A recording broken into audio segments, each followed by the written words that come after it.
আপনারা শুনছেন রবীন্দ্রনাথ ঠাকুরের লেখা ছোট গল্প পোস্টমাস্টার। প্রথম কাজ আরম্ভ করিয়াই উলাপুর গ্রামে পোস্টমাস্টারকে আসিতে হয়। গ্রামটি অতি সামান্য, নিকটে একটি নীল কুঠি আছে। তাই কুঠির সাহেব অনেক জোগাড় করিয়া এই নূতন পোস্ট অফিস স্থাপন করাইয়াছে। আমাদের পোস্টমাস্টার কলিকাতার ছেলে। জলের মাছকে ডাঙায় তুলিলে যেরকম হয়, এই গণ্ডগ্রামের মধ্যে আসিয়া পোস্টমাস্টারেরও সেই দশা উপস্থিত হইয়াছে। একখানি অন্ধকার আটচালার মধ্যে তাহার আপিস, অদূরে একটি পানা পুকুর এবং তাহার চারিপারে জঙ্গল।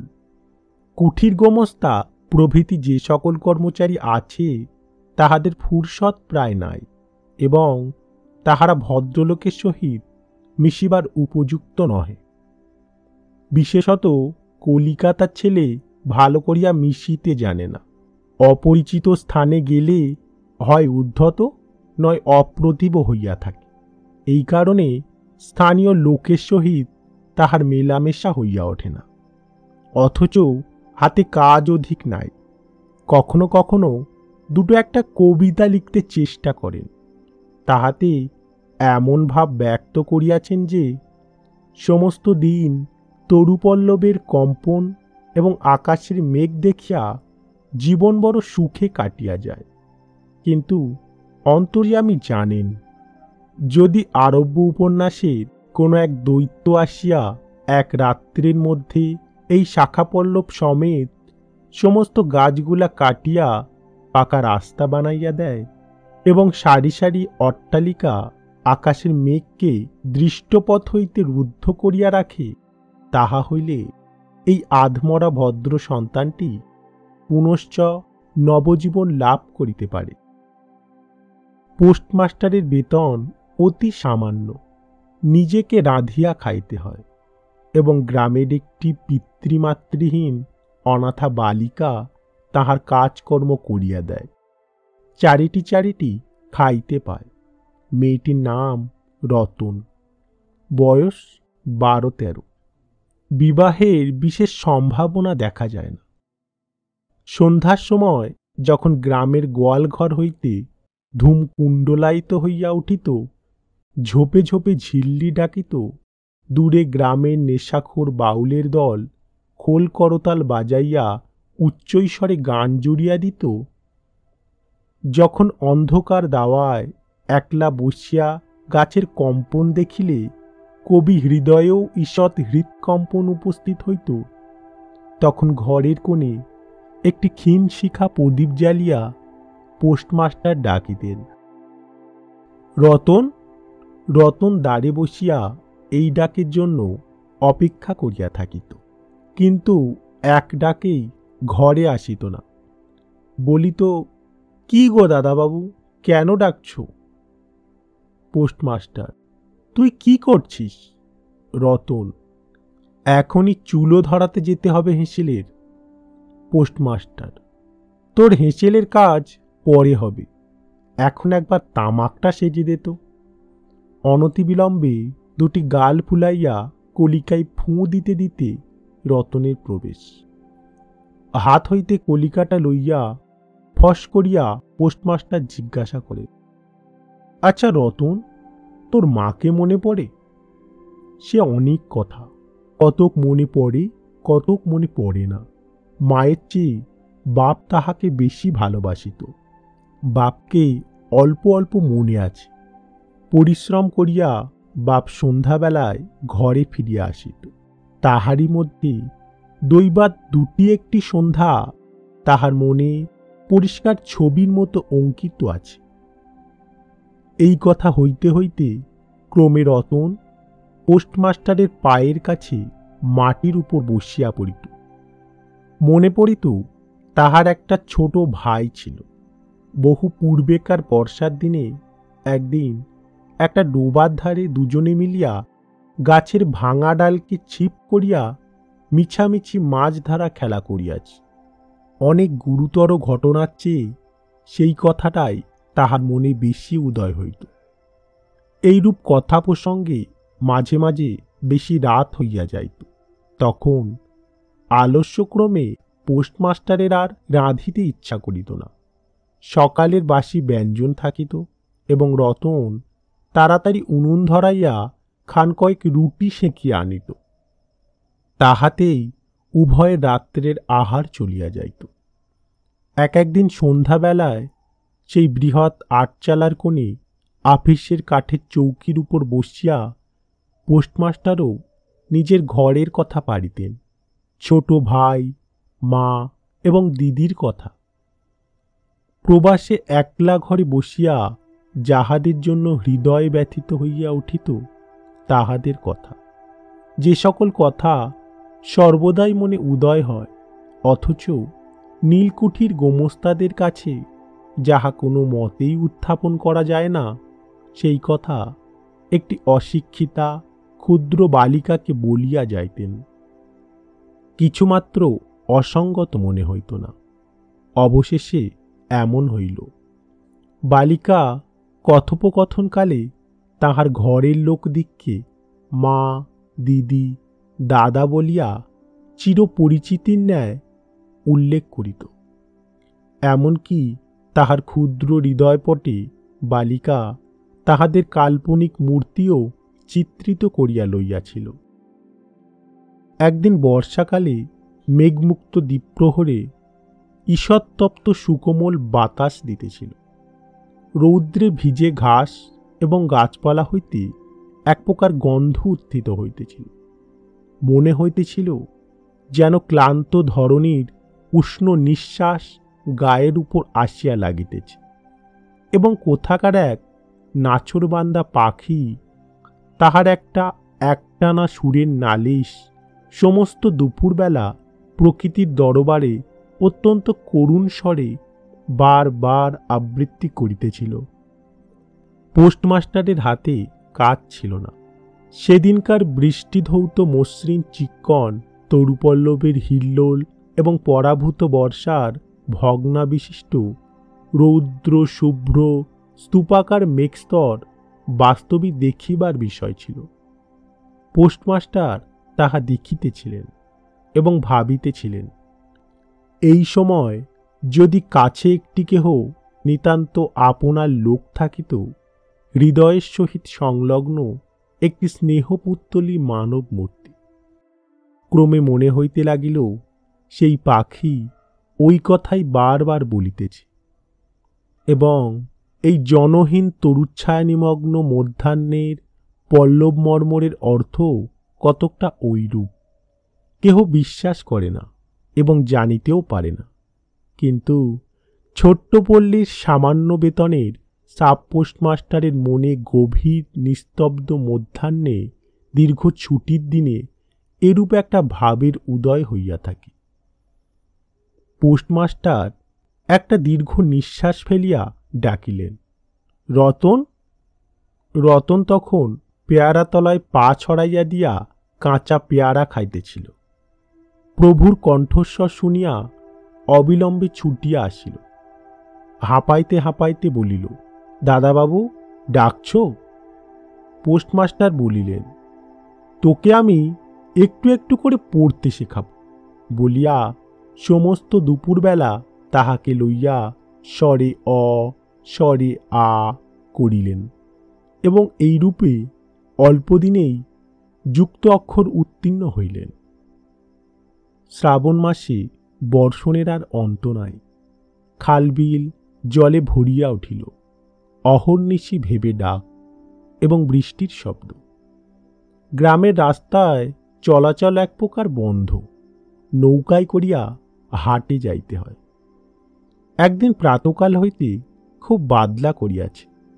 পোস্টমাস্টারের ছাত্রীটি অনেকক্ষণ দ্বারের কাছে অপেক্ষা করিয়া বসিয়াছিল, কিন্তু অন্য দিনের মতো যথাসাধ্য নিয়মিত ডাক শুনিতে না পাইয়া আপনি খুঙ্গি পুঁথি লইয়া ধীরে ধীরে ঘরের মধ্যে প্রবেশ করিল। দেখিল পোস্টমাস্টার তাহার খাটিয়ার উপর শুইয়া আছেন, বিশ্রাম করিতেছেন। মনে করিয়া অতি নিঃশব্দে পুনশ্চ ঘর হইতে বাহিরে যাইবার উপক্রম করিল। সহসা শুনিল, রতন। তাড়াতাড়ি ফিরিয়া গিয়া বলিল, দাদাবাবু ঘুমাচ্ছিলে? পোস্টমাস্টার কাতর স্বরে বলিলেন, শরীরটা ভালো বোধ হচ্ছে না, দেখ তো আমার কপালে হাত দিয়ে। এই নিতান্ত নিঃসঙ্গ প্রবাসে ঘন বরসায় রোগাকাতর শরীরে একটুখানি সেবা পাইতে ইচ্ছা করে। তপ্ত ললাটের উপর শাখা পড়া কোমল হস্তের স্পর্শ মনে পড়ে। এই ঘোর প্রবাসে রোগ যন্ত্রণায় স্নেহময়ী নারীরূপী জননী ও দিদি পাশে বসিয়া আছেন, এই কথা মনে করিতে ইচ্ছা করে।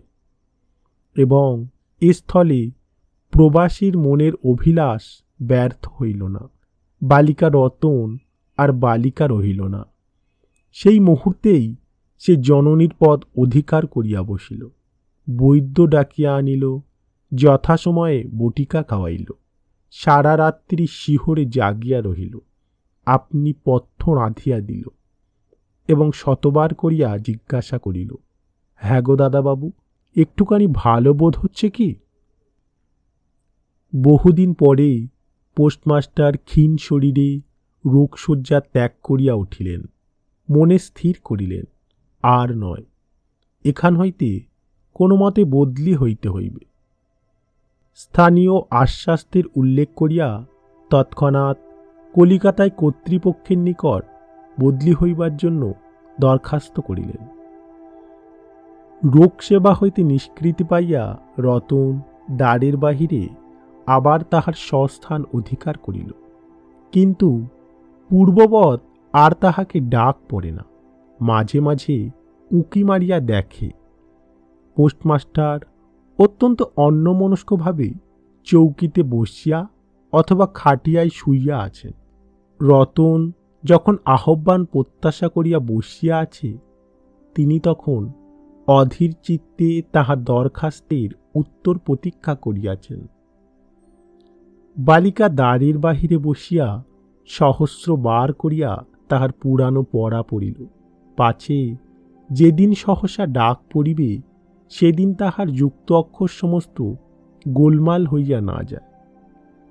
এই তাহার একটা আশঙ্কা ছিল। অবশেষে সপ্তাহখানেক পরে একদিন সন্ধ্যাবেলায় ডাক পড়িল। উদ্বেলিত হৃদয়ে রতন গৃহের মধ্যে প্রবেশ করিয়া বলিল, দাদাবাবু আমাকে ডাকছিলে? পোস্টমাস্টার বলিলেন, রতন, কালই আমি যাচ্ছি। রতন, কোথায় যাচ্ছ দাদাবাবু? পোস্টমাস্টার, বাড়ি যাচ্ছি। রতন, আবার কবে আসবে? পোস্টমাস্টার, আর আসব না। রতন আর কোনো কথা জিজ্ঞাসা করিল না। পোস্টমাস্টার আপনিই তাহাকে বলিলেন, তিনি বদলির জন্য দরখাস্ত করিয়াছিলেন, দরখাস্ত নামঞ্জুর হইয়াছে, তাই তিনি কাজের জবাব দিয়া বাড়ি যাইতেছেন। অনেকক্ষণ আর কেহ কোনো কথা কহিল না। মিটমিট করিয়া প্রদীপ জ্বলিতে লাগিল এবং এক স্থানে ঘরের জীর্ণ চাল ভেদ করিয়া একটি মাটির সরার উপর টপ টপ করিয়া বৃষ্টির জল পড়িতে লাগিল।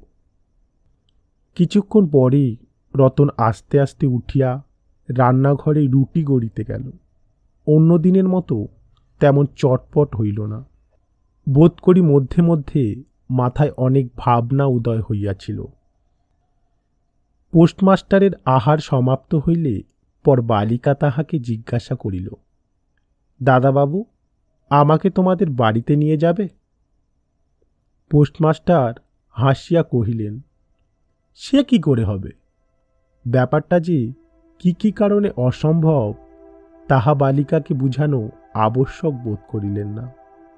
সমস্ত রাত্রির স্বপ্নে এবং জাগরণে বালিকার কানে পোস্টমাস্টারের হাস্যধ্বনির কণ্ঠস্বর বাজিতে লাগিল। সে কি করে হবে? ভোরে উঠিয়া পোস্টমাস্টার দেখিলেন তাহার স্নানের জল ঠিক আছে। কলিকাতার অভ্যাস অনুসারে তিনি তোলা জলে স্নান করিতেন। কখন তিনি যাত্রা করিবেন সে কথা বালিকা কি কারণে জিজ্ঞাসা করিতে পারে নাই। পাছে প্রাতকালে আবশ্যক হয়, এই জন্য রতন ততরাত্রে নদী হইতে তাহার স্নানের জল তুলিয়া আনিয়াছিল। স্নান সমাপন হইলে রতনের ডাক পড়িল। রতন নিঃশব্দে গৃহে প্রবেশ করিল এবং আদেশ প্রতীক্ষায় একবার নীরবে প্রভুর মুখের দিকে চাহিল।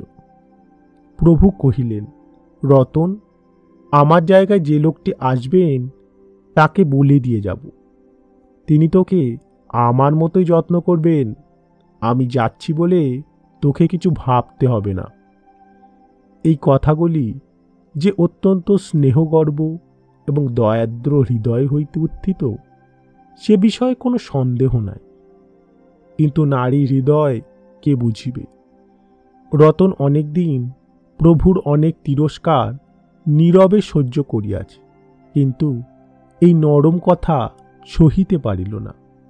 একেবারে উচ্ছ্বসিত হৃদয়ে কাঁদিয়া উঠিয়া কহিল, না না, তোমার কাউকে কিছু বলতে হবে না, আমি থাকতে চাই না।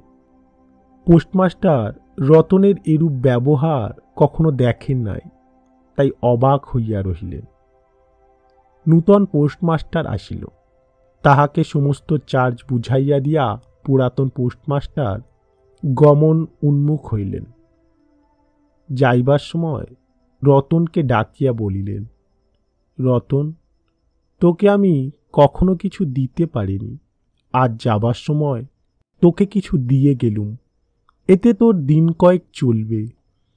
কিছু পথ খরচা বাদে তাহার বেতনের যত টাকা পাইয়াছিলেন পকেট হইতে বাহির করিলেন। রতন তখন ধুলায় পড়িয়া তাহার পা জড়াইয়া ধরিয়া কহিল, দাদাবাবু, তোমার দুটি পায়ে পড়ি, তোমার দুটি পায়ে পড়ি, আমাকে কিছু দিতে হবে না, তোমার দুটি পায়ে পড়ি, আমার জন্যে কাউকে কিছু ভাবতে হবে না, বলিয়া এক দৌড়ে সেখান হইতে পালাইয়া গেল। ভূতপূর্ব পোস্টমাস্টার নিঃশ্বাস ফেলিয়া হাতে কার্পেটের ব্যাগ ঝুলাইয়া, কাঁধে ছাতা লইয়া, মুটের মাথায় নীল ও শ্বেত রেখায় চিত্রিত টিনের পেঁটরা তুলিয়া ধীরে ধীরে নৌকাভিমুখে চলিলেন।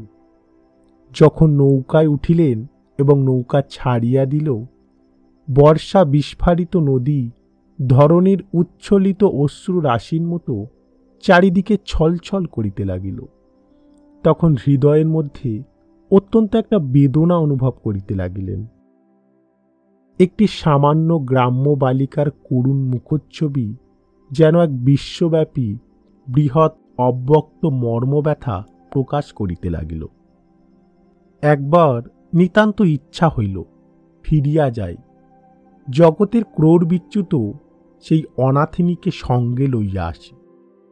কিন্তু তখন পালে বাতাস পাইছে, বর্ষার স্রোত খরতর বেগে বহিতেছে, গ্রাম অতিক্রম করিয়া নদীকূলের শ্মশান দেখা দিয়াছে এবং নদী প্রবাহে ভাসমান পথিকের উদাস হৃদয়ে এই তত্ত্বের উদয় হইল, জীবনে এমন কত বিচ্ছেদ, কত মৃত্যু আছে, ফিরিয়া ফল কি, পৃথিবীতে কে কাহার।